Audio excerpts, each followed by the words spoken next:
தினம் ஒரு தியானம். அவருடைய தழும்புகளால் குணமானீர்கள். 1 பேதுரு அதிகாரம் 2 வசனம் 24. By his wounds you have been healed. என் தேவனாகிய கர்த்தாவே, உம்மை நோக்கி கூப்பிட்டேன், என்னை நீர் குணமாக்கினீர் என பாடும் தாவீது. உன் அக்கிரமங்களை எல்லாம் மன்னித்து உன் நோய்களை எல்லாம் குணமாக்கும் கர்த்தர். அவர் தமது வசனத்தை அனுப்பி குணமாக்குகிறார். இருதயம் நொறுங்கொண்டவர்களை குணமாக்கி அவர்களுடைய காயங்களை கட்டுகிறார். அவருடைய தழும்புகளால் குணமாகிறோம்.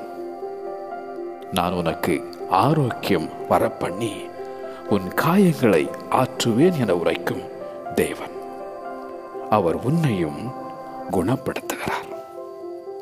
அவருடைய தழும்புகளால் குணமானீர்கள்.